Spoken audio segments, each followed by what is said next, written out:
warahmatullahi wabarakatuh. Kami dari kelompok 4 akan mempraktikkan video komunikasi terapeutik kepada pasien lansia. Perkenalkan, saya Siti Nadira sebagai perawat 1. Perkenalkan, saya Alfi Ramadhani berperan sebagai perawat 2. Perkenalkan, saya Mesya Agusta Putri dari perawat 3. Perkenalkan, saya Maisar Hawa dari anak pasien. Perkenalkan, saya Randy Aulia dari anak pasien. Perkenalkan, saya Dea Marcella, perawat 4. Perkenalkan, saya Sophia Aulia, peran sebagai perawat 5. Perkenalkan, nama saya Alisa Fadila, saya perawat 6. Perkenalkan, saya Ella Anissa, saya perawat 7.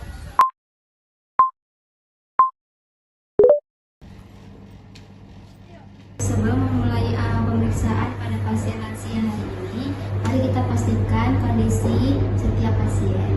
Lansia seringkali membutuhkan penanganan yang berbeda, terutama dalam hal komunikasi dan mobilitas. Betul, kita harus sangat berhati-hati dalam berinteraksi dengan mereka. Sebagian besar dari mereka mungkin mengalami gangguan pendengaran dan penglihatan. Jadi kita harus berbicara secara pelan, jelas, dan memastikan mereka agar mengerti sebelum melanjutkan pemeriksaan. Dan penting juga untuk menjaga mereka tetap nyaman selama pemeriksaan. Bicara dengan lembut dan jangan membuat mereka merasa terburu-buru. Kita bisa tanya bagaimana kondisi mereka sebelum memulai, apakah mereka merasa sakit atau keluhan. Saya setuju, kita juga perlu memeriksa terlebih dahulu riwayat penyakit pasien, karena ada beberapa pasien yang mengalami penyakit kronis seperti hipertensi ataupun diabetes. Jadi pemeriksaan harus sesuai dikategorikan dengan kondisi pasien. Iya, dan jangan lupa kita untuk memperhatikan kondisi mental mereka. Mungkin beberapa dari mereka juga mengalami demensia atau kebingungan. Jadi kita juga harus sabar saat menjelaskan setiap langkah pemeriksaan. Jika mereka tampak kebingungan, ulangi instruksinya dengan cara yang lebih sederhana. Kita juga perlu memberikan ruang bagi mereka untuk bertanya jika ada yang tidak dimengerti. Mereka mungkin merasa cemas dan takut dengan pemeriksaan. Jadi penting untuk membuat mereka merasa nyaman dan didengar.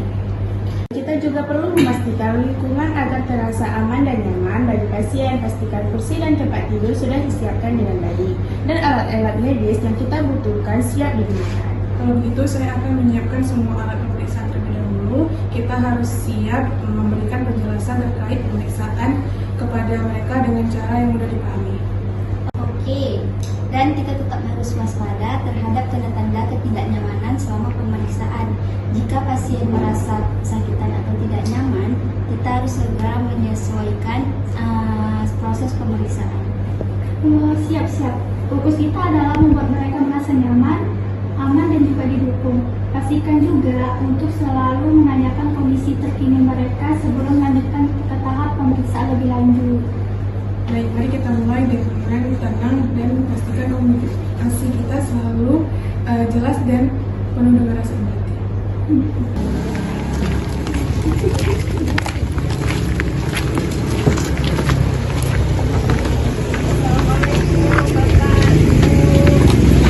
Assalamualaikum Bapak, Ibu. Waalaikumsalam. Pak, Bu, perkenalkan kami tim dari Puskesmas Ramsa Barat akan mengecek rutinitas setiap bulan sekali pada lansia. Sebelum itu, perkenalkan saya Mesya Agusta Putri. Saya akan memeriksa kondisi nenek, dan ini rekan-rekan saya yang akan membantu menerima. Oh begitu, silakan masuk sus. Baik, Bu. Silakan duduk sus. Bentar ya Sus, saya panggil ibu saya dulu. Baik, Pak. Pagi, Nek. Pagi, Nak. Kami dari tim Puskesmas Ramsa Barat mengadakan pemeriksaan rutin setiap sebulan sekali. Ya. Boleh tahu nama Nenek siapa? Nenek Inem, Umurnya berapa, Dek? 55. Baik, sebelumnya Nek, bagaimana kabar Nenek hari ini? Sekarang nenek lagi enak badan kepala pusing. Baik, Nek, saya mengerti. Ya. Jadi kita periksa nenek sama-sama. Oh ya.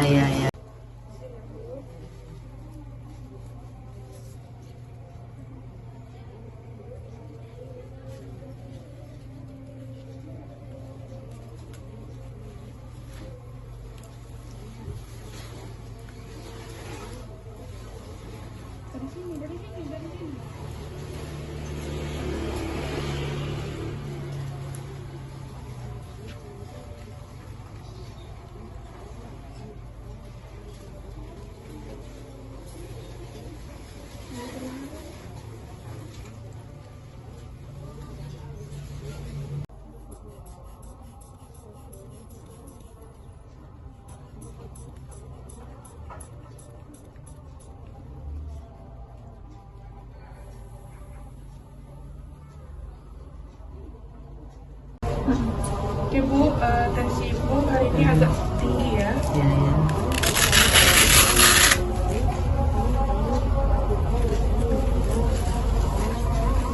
Tensi Ibu agak tinggi, 160. Apakah Ibu ada merasa pusing atau tidak enak? Ya, pusing, sesekali pusing, badan juga nggak enak. Ya, Ibu, tekanan darah tinggi memang kita perlu perhatikan, tapi Ibu jangan khawatir, kita bisa mengatasinya sama-sama. Ya. Oh, oke baik Nek. Nanti kami akan kabari anak nenek tentang kondisi nenek dan obat-obatannya yang harus nenek minum. Ya, terima kasih. Sama-sama. Iya Nek, sama-sama. Kita nenek, bagaimana sekarang keadaan nenek? Masih cedera, tapi tidak apa-apa. Itu wajar Nek, pemeriksaan ini memang melelahkan. Akan tetapi hasilnya cukup baik. Namun tekanan darah nenek sedikit tinggi. Tapi itu tidak masalah dan bisa dikelola dengan baik. Dan saya juga akan berbicara dengan dokter untuk penyesuaian obat-obatan nenek dan saran nenek. Terima kasih Sus. Apakah ada hal-hal yang perlu diperhatikan lebih lanjut? Tentu saya sarankan nenek untuk lebih sering beristirahat, minum obatnya sesuai jadwalnya, makan makanan sehat, dikurangin makan makanan yang berasin, dan stresnya juga dikurangin karena itu dapat memicu tekanan darah nenek. Kondisi ibu saya menurun dengan tekanan darah yang tinggi. Saat ini kondisinya masih terkendali dan kita bisa mencegah hal-hal yang tidak diinginkan seperti perawatan dengan rutin dan perubahan gaya hidup. Kami juga akan pantau terus perkembangannya.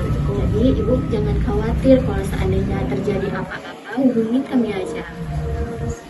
Kak, terima kasih banyak ya Sus. Kami akan mengikuti saran yang Suster berikan. Sama-sama. Lagian ini juga langkah yang baik untuk nenek. Dan kita juga bisa bekerja sama untuk ini. Jika ada yang ingin ditanyakan dengan hal lainnya, bisa hubungi kami. Terima kasih banyak Sus sudah membantu pemeriksaan ibu kami. Sama-sama Pak. Mari Nek, Pak, Bu. Terima kasih ya Sus. Setelah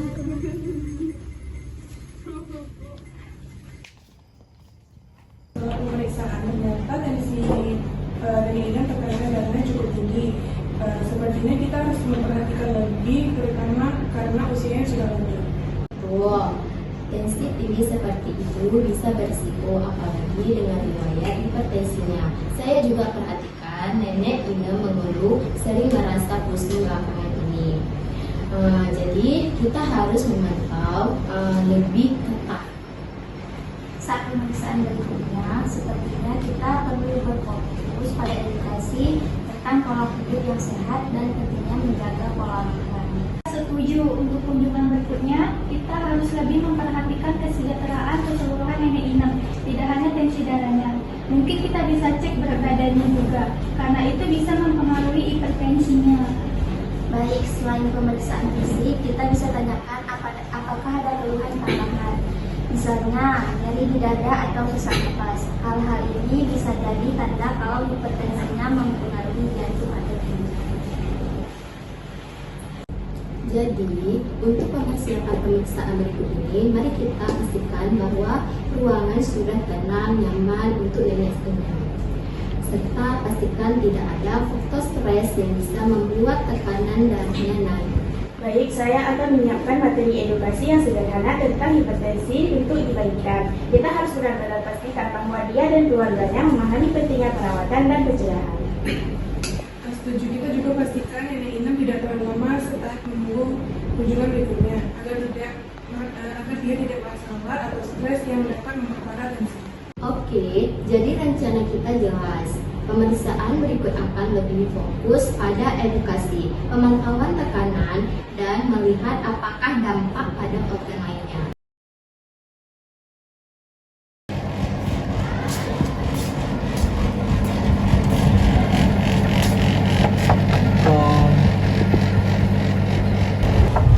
Assalamualaikum.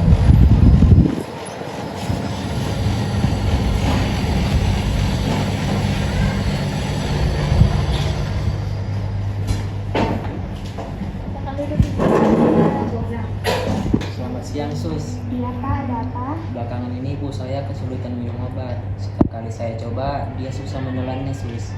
Baik Ibu, terima kasih telah memberitahu saya. Nanti pasti tidak mudah dalam merawatnya. Nanti saya akan bicara dengan nenek dan apa yang dirasakannya.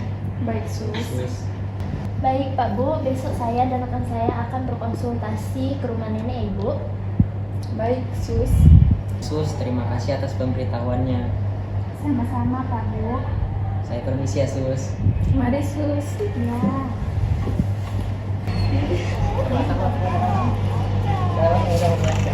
Malas aku mawas. Malas gak ada belajar. Diam apa?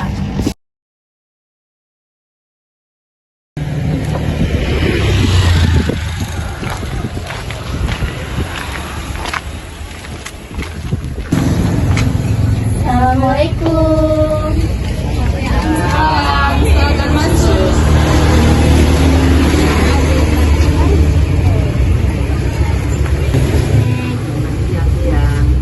Bagaimana perasaan nenek hari ini? Kata anak nenek kesulitannya dalam meminum obat. Ya, obatnya terlalu besar, kesangkut di lehernya.